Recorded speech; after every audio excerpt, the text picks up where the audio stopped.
Un cordial saludo para todos. Soy Pablo Álamo. Me encuentro en estos momentos en un vuelo, por eso hemos grabado esta sesión o parte de esta sesión, donde queremos compartir con vosotros una reflexión o experiencias sobre cómo son los tipos de participantes, ¿no?, en una empresa familiar. Creo que es un tema de máxima importancia porque tradicionalmente se ha ignorado alguno de los tipos de miembros de empresa familiar y en nuestra experiencia el no atender adecuadamente a toda la tipología y riqueza que hay en una empresa familiar, pues genera problemas de relacionamiento y muchas veces afectando a la sucesión y a la continuidad.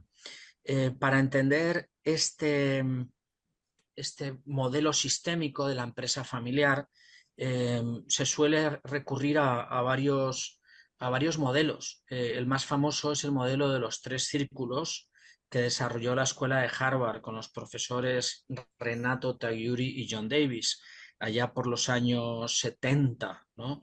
Ellos descubrieron y describieron, ¿no?, que en todo grupo empresarial قاعد محتوى familiar حكوي أيام se مفتوى dan tres grandes sistemas: el sistema familiar, el sistema empresarial y el sistema accionarial o de propiedad.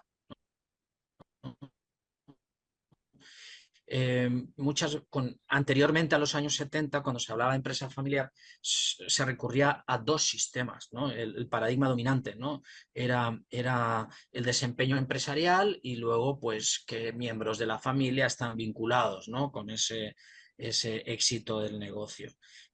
Y estos autores se dieron cuenta que realmente se dieron cuenta de dos cosas. Primero, que había tres sistemas importantes, ¿no?, y que tradicionalmente se había ignorado uno de ellos, que es la propiedad, por lo general los accionistas, ¿no?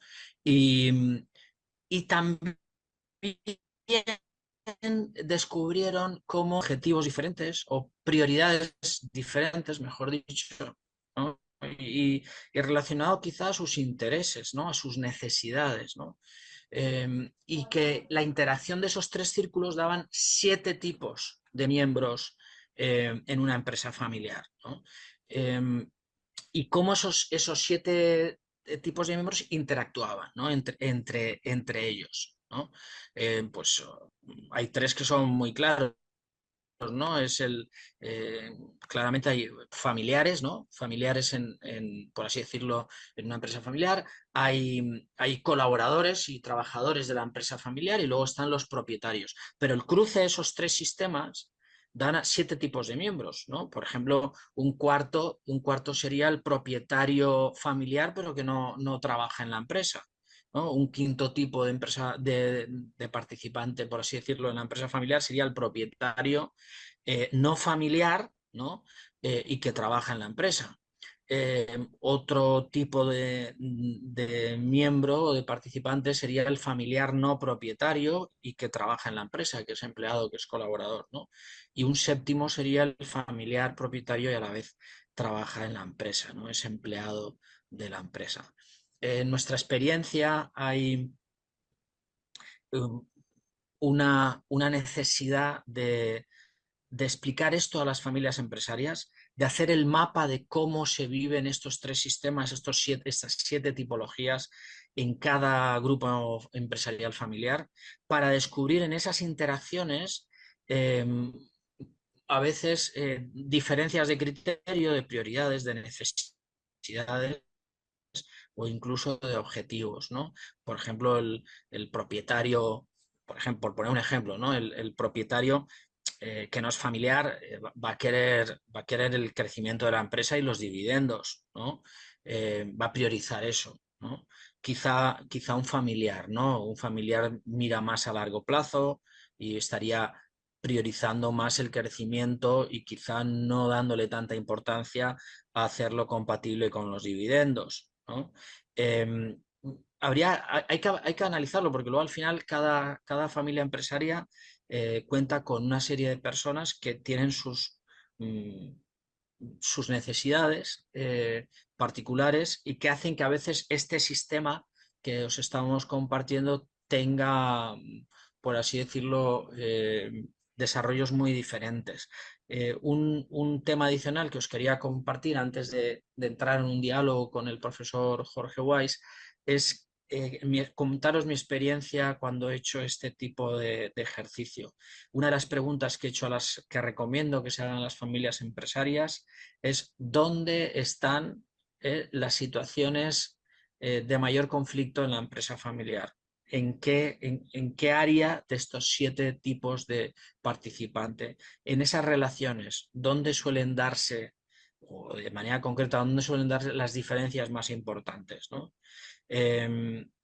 Pasa mucho, y os cuento quizá una cosa que ha sido muy cercana a la realidad que me ha tocado manejar, pasa mucho que a veces eh, hay un tipo de familiar, hay un tipo de miembro de la familia empresaria que es el familiar que trabaja en la empresa y no es propietario. Me ha pasado mucho que esa persona se cree, actúa como dueño sin serlo, ¿no?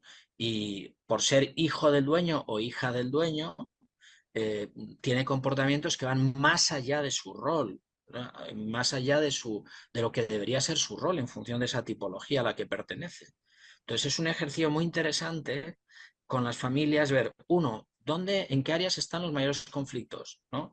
Y dos, si todos están cumpliendo, ¿no? Primero, hacer verbalizar y hacer eh,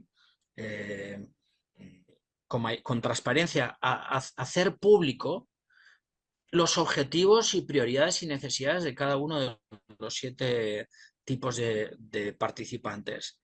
Y en ese diálogo se crea algo que es muy importante, que es conocer la realidad del otro, que es el punto de partida para poder luego hacer empatía, ¿no? Y tener una actitud de colaboración, ¿no? Que evite el conflicto, ¿no? Porque cuando hay diferencia de objetivos, de necesidades o de intereses, el objetivo es inevitable, a no ser que se haga este tipo de ejercicios de diálogo, ¿no? Empático, ¿no? Entender la realidad del otro, ¿no? Entonces, este ejercicio me parece que es muy interesante. Primero, hacer el mapa de los 3 círculos con sus interacciones que dan 7 tipos de miembros. Ver dónde en mi familia empresaria poner nombres y apellidos en cada una de las áreas. Ver si hay situaciones de conflicto, ¿no? Y sobre todo hacer ese escenario, ese ejercicio de que entre todos se comuniquen sus necesidades, prioridades y objetivos. Creo que es un ejercicio de enorme valor y que a veces no se hace, a veces se supone que uno conoce al otro y muchas veces no es así. Y por último, esa pregunta que os decía, ¿hay alguien que esté teniendo un comportamiento que no corresponde a la tipología a la que pertenece, al área a la que pertenece, y ahí también intentar ayudar a que todos sean responsables y estén comprometidos con el rol que tienen, ¿no? En la empresa familiar. Jorge, no sé si como introducción te parece que Creo que podemos hiciste, ahora sí, iniciar Pablo, un diálogo o claro, estoy claro. Creo que hiciste un en muy tu buen resumen. disposición. Creo que hiciste un muy buen resumen de cómo equilibrar estos conceptos entre la empresa y la familia. Y yo creo que es algo que vale siempre la pena mencionar. Tradicionalmente, como tú dijiste, se considera que está la familia y la empresa como dos entidades, pero hay que recordar que hay siempre una tercera entidad que es la propiedad, y ese es algo que a veces se nos olvida que existe, sobre todo cuando se tienen familiares que no son accionistas o cuando se tienen otros accionistas dentro de la empresa, ¿sí? Y todo eso pues tiene de la empresa familiar y tiene pues ciertos efectos. Aquí me gustaría, Pablo, comentar algunas cosas. Tradicionalmente, cuando estamos hablando de la familia empresaria, que es la que generalmente pues es el que está a cargo de la empresa familiar, pues pensamos que todos los miembros de la familia empresaria eventualmente van a tener acciones, algo que no siempre sucede. Es lo primer tema que hay que considerar de ahí. Entonces, ¿qué es lo que vamos a tener? Podemos llegar a tener miembros de la familia que no tienen acciones, miembros de la familia que tienen acciones, primero. Lo segundo que tenemos que considerar es de que no todos van a trabajar. Es muy posible que haya miembros de la familia que deseen trabajar dentro de la empresa y otros que no puedan o no deseen trabajar dentro de la empresa, con acciones o sin acciones en ambos casos. Entonces, ahí vamos a tener familiares que trabajarían dentro de la empresa y que no tienen acciones, o familiares que trabajan dentro de la empresa y que tienen acciones, ¿sí? Entonces ahí tenemos tres variedades, ¿verdad? Los que tienen, los familiares que trabajan en la empresa y no tienen acciones, los familiares que trabajan dentro de la empresa y si tienen acciones, y los familiares que solamente tienen acciones y no trabajan en la empresa. Entonces, esto, y además, pues esto va a generar una integración muy interesante con otros miembros que podrían estar dentro de estas entidades. ¿Por qué es importante hablar de esto? Y ese yo creo que es el tema más importante. Bueno, porque cada grupo pues va a buscar diferentes cosas. Sí, como tú mencionabas ahorita, la familia, que es donde me estoy enfocando yo ahorita, pero ahorita platicamos sobre las otras dos entidades. La familia pues se va a enfocar mucho más en los valores de la familia, hacer prosperar a la familia, en la educación, felicidad, continuidad de la empresa y de la familia, que eso también es relevante. Ya hemos platicado en otras ocasiones sobre el protocolo familiar que ayuda a mantener esa felicidad y esa continuidad. No es el único instrumento, pero ayuda a que esto se provoque, ¿verdad? Entonces, la familia se enfoca principalmente a eso. Las personas que tienen propiedad, pues buscan otras cosas, como tú lo explicaste, Pablo. ¿Qué es lo que buscan? Pues principalmente buscan rendimientos, que tengan dividendos, por supuesto, buscan que sus acciones eventualmente puedan ser intercambiadas o movidas si lo requieren, buscando liquidez, buscan que la estrategia que desarrolle la empresa, estoy hablando de la empresa, porque es la propiedad de la empresa, ¿sí?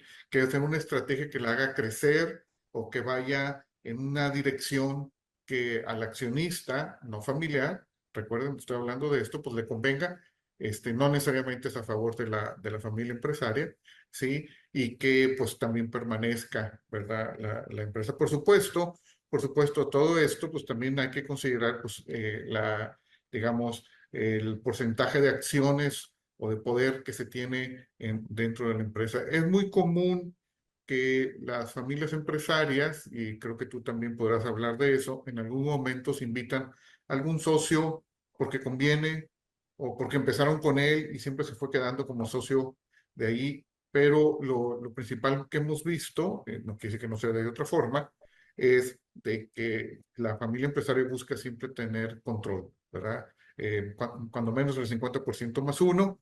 Es raro que lleguen al 50% más uno. Realmente lo que yo he visto es que siempre están arriba del 60-70% la propiedad de la familia empresaria, y que invitan a alguien más a que pues participe con ellos, haga crecer el negocio por conveniencia o porque fueron alguien que puso capital y ahí se quedó y nunca trabajaba en empresa. Hay mil motivos, ¿verdad? Mil razones para eso. O porque se abrió otra empresa nueva relacionada con la empresa familiar y se necesitaba un socio que tenía alguna tecnología o algo que le daba valor. ¿Sí? Hay muchos motivos, pero lo relevante es que cuando estamos hablando de estos temas, que cada uno de ellos tiene pues diferentes objetivos. Y por último, tenemos a la empresa en sí misma. Hay que recordar que la familia empresaria pues existe porque se fundó la empresa familiar, por eso se le llama familia empresaria, si no sería una familia regular, ¿sí?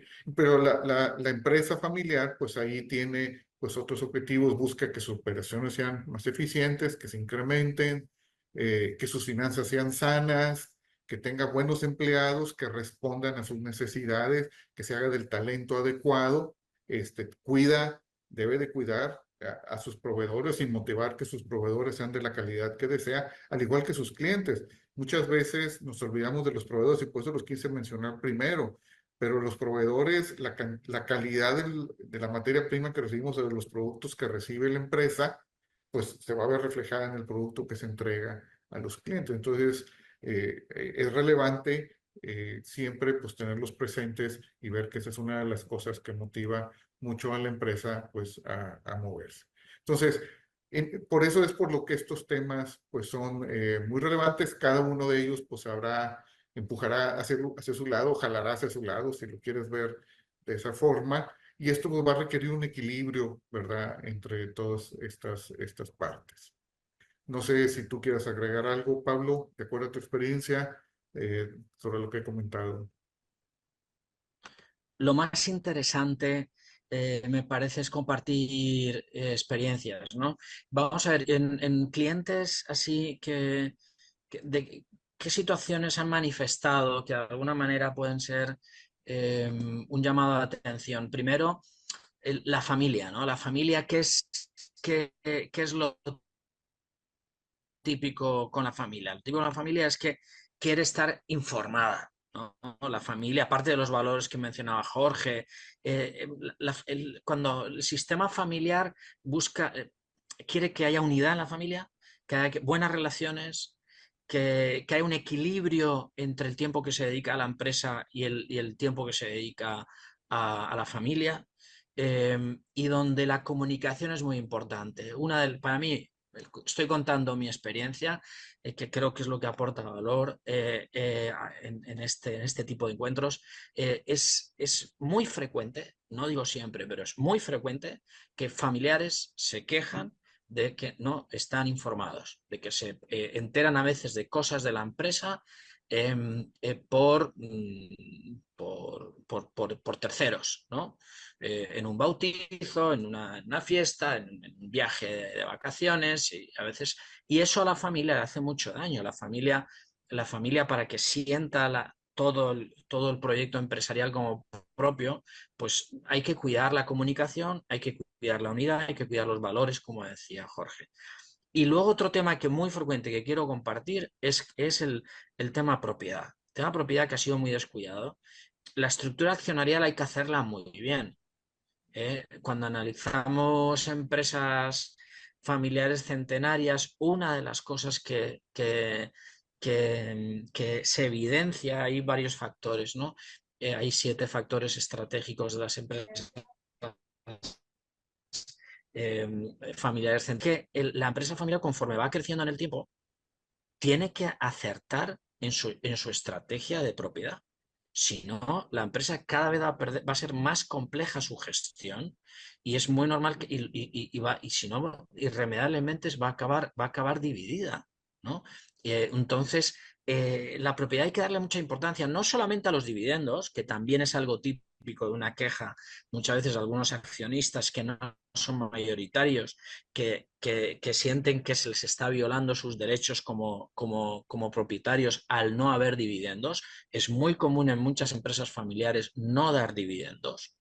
Eh, entonces, claro, ahí se está afectando los derechos de los propietarios, aunque sean, y hay que cuidar los derechos de todos los propietarios, también los minoritarios, ¿no? Aparte de los dividendos, también creo que a veces se equivocan algunas familias empresarias, no sé si se equivocan, pero al menos no aciertan con la mejor estrategia de propiedad cuando no deciden que conforme va pasando las generaciones, de alguna manera tiene que reducirse el número de propietarios. Tiene que haber una estrategia muy sólida para que el crecimiento de la propiedad no vaya en en la misma proporción que el del sistema empresarial. Es simplemente decir que me acuerdo de un maestro de empresa familiar, Miguel Ángel Gallo, que lo conoce también muy bien el doctor Weiss. Él decía que en empresa familiar, empresa es el sustantivo y familiar es el adjetivo, haciendo como un juego, ¿no?, con el lenguaje, ¿no? Y decía, si tuviéramos que decir cuál de los 3 sistemas es el más importante a cuidar, prioritario, sé que es un tema polémico que voy a decir ahora, pero para Miguel Ángel Gallo decía que la empresa tiene que estar muy bien dirigida, tiene que estar dirigida por los mejores, tiene que tener muy buenas prácticas de gobernanza, etcétera, etcétera, muy buenas políticas de gestión, de selección de personal, etcétera, etcétera, de control, porque si la empresa va bien, eh, eso después los propietarios una reflexión más desde la práctica, Jorge. Sí, 100% de acuerdo contigo, Pablo. No Eh, sé yo, qui- yo si te parece quisiera, bien. sí, yo quisiera agregar lo siguiente a lo que tú dices, eh, que son temas de conflicto siempre. No porque uno es accionario debe trabajar en la empresa. Esto es una política que cada familia y cada empresa familiar, lógicamente, pues tendrá que desarrollar y visualizar. Pero yo conozco muchas empresas en las que, sobre todo ya cuando son centenarias, como tú dices, quizás no tanto, pero que digamos que ya van en la tercera o cuarta generación, que deciden que ningún familiar trabaje en la empresa para, pues, hacerla más eficiente, más profesional, más institucionalizada. Hay, en otros casos, aceptan familiares que trabajen en la empresa, pero tienen que ganárselo y tienen que cumplir ciertos méritos, ¿verdad? Para participar.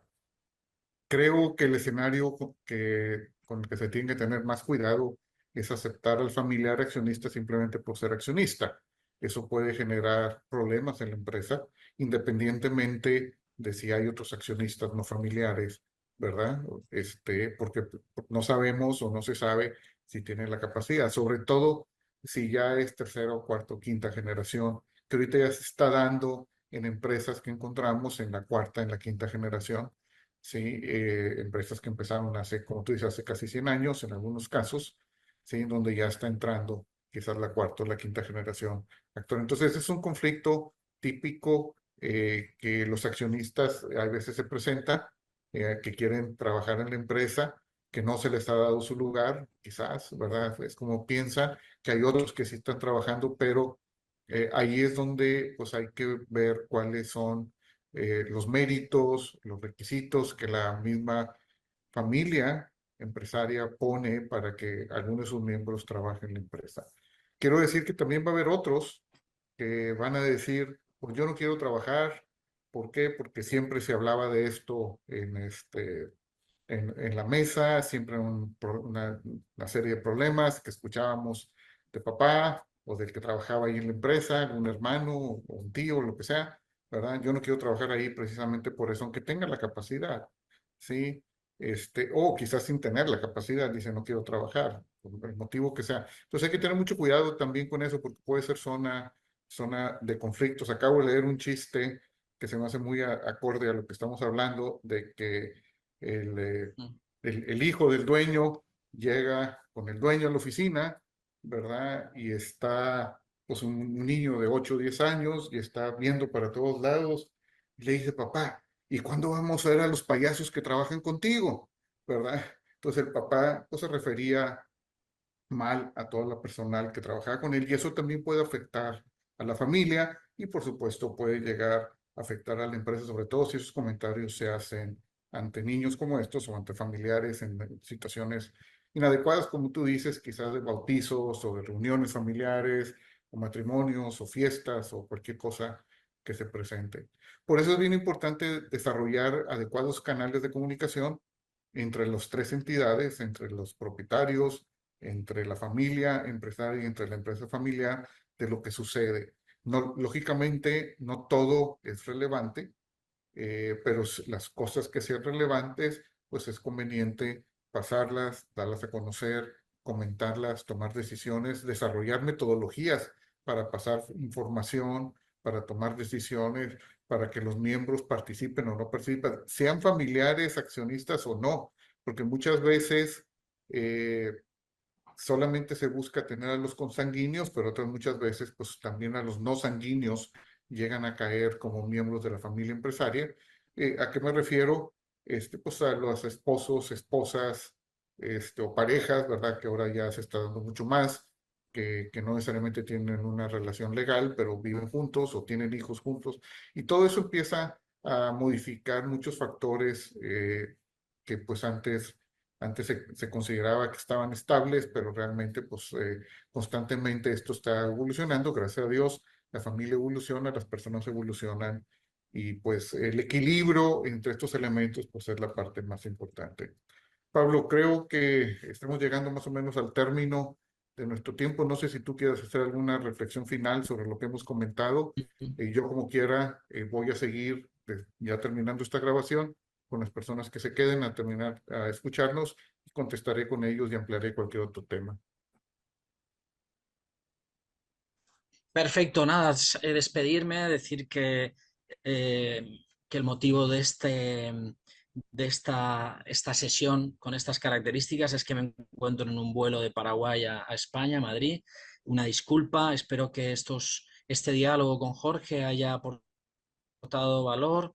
Y nada, una última reflexión, que también toda la estrategia que os mencionábamos que hay que tener considerando los tres círculos, también tienen que ver mucho con en qué etapa se encuentra la empresa familiar, ¿no? Hay empresas familiares que están en una etapa de nacimiento, otras de crecimiento, otras de madurez, otras están en una etapa de declive. Y claro, eso también va a afectar mucho a qué priorizas, cuál de los tres sistemas vas a priorizar. Pero al final es un análisis hecho a medida, es un trabajo artesanal y por eso invitaros a que hagáis ese ejercicio en vuestras empresas. Y una última anécdota muy reciente esta de este mes que está por terminar es que un empresario familiar me dijo: Pablo, llevo años que me hablaban de la meritocracia, pero muy focalizada a la empresa, que en la empresa trabajen los mejores, que los cargos claves se sea muy estricto y riguroso con la selección de los mejores. Pero en la experiencia de nuestra familia hemos descubierto que tenéis que decir eso también en cuanto a la propiedad. Que si la propiedad de la empresa no está en personas con mentalidad empresarial, con vocación empresarial, el daño puede ser muy grande, ¿no? Y es una de las causas de la alta mortalidad de las empresas familiares, ¿no? Bueno, esta es simplemente una reflexión. Muchísimas gracias a todos. Gracias, Jorge, por este diálogo. Un gusto, Pablo, y muchas gracias a ti por estos comentarios. Yo sigo con nuestros invitados aquí en este conversatorio. Que tengas un muy buen vuelo y nos vemos en el próximo conversatorio. Gracias. Bueno, pues hasta aquí es lo que habíamos visto el doctor Pablo Álamo y yo. Tradicionalmente tenemos este tipo de charla con ustedes, si ustedes han participado con nosotros en otros conversatorios, y luego pues abrimos esto a preguntas y respuestas. Entonces, pues estoy atento a sus comentarios. Si quieren que amplíe alguno de los puntos que tocamos, que lo detalle un poco más, o si quieren que analicemos algo en particular, con mucho gusto pueden abrir su micrófono o escribir algún comentario y pregunta por el chat. Con gusto lo comento. Sí. Mientras reflexionan en esto, me gustaría mostrarles cómo es este tema de los círculos para que lo vean gráficamente. Miren, nada más denme un segundito aquí para ajustar mi pantalla.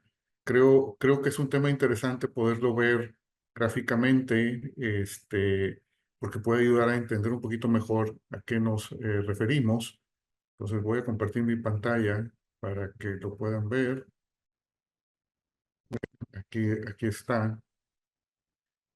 Eh, y este es a los tres círculos a los que nos referimos, eh, o las tres entidades o los tres grupos, que es la familia, la empresa y la propiedad. Y cuando estamos hablando de las interacciones, pues son estas interacciones que tenemos aquí, ¿sí? En donde, por ejemplo, en la empresa, pues tenemos primero los empleados que no son familiares, que todas las empresas pues requieren, definitivamente. Posteriormente, tenemos pues otras interacciones, ¿verdad? Como son los miembros de la familia, que es lo tradicional, Ahí se refiere a todos los miembros de la familia, como dijimos antes, y a los accionistas no familiares, si es que se tiene, pero también puede ser pues, que accionistas familiares, como lo vamos a ver en interacción. Hay empleados que muchas veces tienen acciones también, entonces de esto no hablamos, pero existen, ¿sí? Que se pueden llegar a presentar en las empresas. Los empleados familiares, perdón, los familiares que son empleados, pero no tienen propiedad, no tienen acciones, ¿verdad? Los familiares con acciones, ¿sí? Pero que no son empleados. Y luego tenemos los miembros de la familia que son empleados y al mismo tiempo tienen acciones. Entonces, si ustedes ven aquí donde se presentan estas 7 interacciones, en alguno de estos tradicionalmente se encuentran los miembros de la familia, como lo mencionamos, pero creo que gráficamente puede llegar a apreciarse un poquito mejor, ¿sí? Entonces, todas estas interacciones pues tienen diferentes roles, diferentes impactos, diferentes formas en las que actúan. El balance de todos ellos, pues es lo que es importante, entender en qué parte están jugando y cómo equilibrarlos, ¿verdad? Dentro de este esquema de la empresa familiar. Entonces, voy a dejar de compartir. Espero que esto eh, cree una mejor mapa mental para entender lo que estábamos platicando Pablo Álamo y yo hace un momento. Entonces, estoy abierto a sus preguntas, comentarios. Pueden abrir el micrófono si gustan. Si no hay comentarios, pues quiere decir que lo hicimos muy claro y que a todo el mundo le quedó muy claro lo que estábamos platicando y explicando, ¿verdad? No tengan miedo. Bueno, bueno, creo que fuimos entonces mucho más productivos que en otras ocasiones, haciéndolo con este formato. Tradicionalmente tenemos entre 20 y 30 minutos que explicamos el tema y luego siempre hay preguntas y siempre nos quedamos hasta media hora más. O tradicionalmente, ¿verdad? Parece que ahora no va a suceder así, ¿verdad? Sí, sí, Ah, Jorge, Román, buenas adelante. tardes. Sí. Eh, pues algo, o sea, problemas conflictivos, o sea, no, realmente no son zonas conflictivas, sino realmente es el personal conflictivo. Y siempre por lo regular, pues son la familia política. Ok, He visto muchos casos en los que los yernos se apoderan básicamente. El dueño de la familia, o sea, el papá de la familia, pues no puede hacer nada porque, pues no, es el yerno el que hace toda la cuestión o trata de llevar la operación de las empresas. Y a la larga, pues ellos son los que se separan.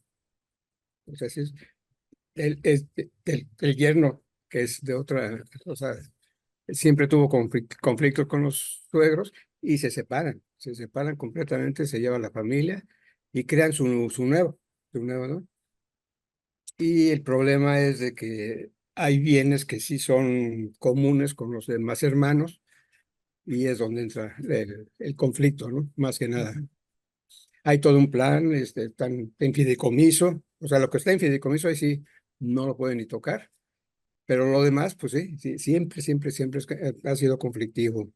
En otros casos, igual, yernos quieren apoderar del sector inmobiliario, se quieren apoderar de la organización de las rentas de esos inmuebles y surgen conflictos, ¿no? ujú, Los yernos por lo regular no están como socios, y no son, pero es una influencia, pero muy fuerte hacia un miembro de la familia, que son las esposas, que es la hija, que son las hijas, ¿no? claro. Y en ocasiones hasta nietos. Me ha tocado ver ya hasta nietos que también influyen mucho, y en perjuicio del plan organizacional, ¿no? Del plan que se tenía desde un principio, ¿no? Del plan familiar, y ahí es donde se tiene todo o sea, son los conflictos que me ha tocado ver, ¿no? Sí, eso que tú comentas es muy común. Lo que estamos buscando a través de esos conversatorios precisamente es crear conciencia de que hay que anticiparse a que ese tipo de situaciones se den. Ujú. No hay una regla única, hay que dejarlo bien claro. También hay yernos que son muy bien llevados A ver, o que hay veces entran a ayudar a la empresa familiar en situaciones complejas que la sacan adelante, ujú. ¿verdad? Entonces hay que ver cada situación con un punto de vista particular. No podemos generalizar. Lo que sí podemos generalizar es de que la familia tiene que transmitir claramente sus valores, tiene que transmitir claramente lo que está buscando como familia, para que cuando lleguen estos, yo les llamo un poco de juego, agregados comerciales, pero son todos los Sí, parientes políticos, ¿verdad? Los yernos, nueras también, a mí me ha tocado, Román, digamos, familiares no consanguíneos. sí. Eso, desde mi punto de vista, cuando hay esa ruptura, claramente que la liderea el fundador de la empresa, o como decía un rector del TEC de Monterrey, Ramón de la Peña, decía el mero mero de la empresa, Ujú. pues cuando la genera así puede llegar a suceder los casos que tú estás comentando. Desde mi punto de vista, y precisamente por lo que mencionas, o sea, una familiar no consanguíneo, pues duerme con el familiar sanguíneo, convive con él todo el tiempo, platica con él o ella, ¿verdad? Lo que sea. Entonces, desde mi punto de vista, vale la pena siempre involucrarlos de alguna manera. No necesariamente dentro de la empresa, eso ya sería, si conviene, por supuesto. Por eso también hay algunas familias empresarias que deciden que nadie familiar, sanguíneo con sanguíneo, que esté relacionado con un familiar consanguíneo entre la organización. Bueno, eso es pues ya situaciones de cada quien. Lo que quiero es comentar el panorama tan amplio que hay, definitivamente, de situaciones. Y lo más relevante desde mi punto de vista es anticiparse a eso y evaluar lo que podría suceder en cada escenario. Muchas veces el familiar no consanguíneo hace desarrollar mucho la empresa y sin necesidad de separarse de ella. Otras muchas veces sucede situaciones como las que has comentado definitivamente, que son lamentables. Sobre todo eso se presenta pues cuando no quedan bien claras las reglas o cuando se les da oportunidad de que lo hagan o cuando hay pues altercados o diferencias importantes, de verdad, cuando menos es mi experiencia que pues son alimentadas y no es de un día a otro, son alimentadas a lo largo del tiempo creando conflictos y ahí es donde explotan esos conflictos al haber ese tipo de separación. Entonces, mi sugerencia siempre es, hay que anticiparse, hay que ver cada posible escenario de lo que puede suceder de acuerdo a los miembros familiares, ¿sí? Y de ahí, pues, empezar a actuar para ir ayudando y cubriendo y creando conciencia.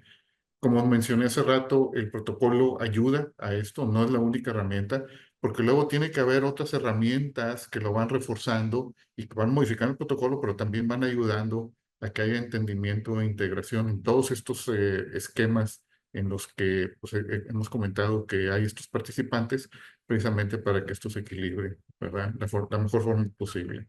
Muchas gracias, Ramón, por el comentario, creo que es muy pertinente. No sé si haya alguien más, así que brinque de repente, así como Ramón, perdón, Román, que quiera hacer un comentario o alguna pregunta. Bien. Entonces, pues muchas gracias por su atención. Aquí está Ada acompañándonos, Ada Serrano es la que nos mantiene informados de nuestros conversatorios. Tenemos ya el mes que entra ya programado el siguiente conversatorio.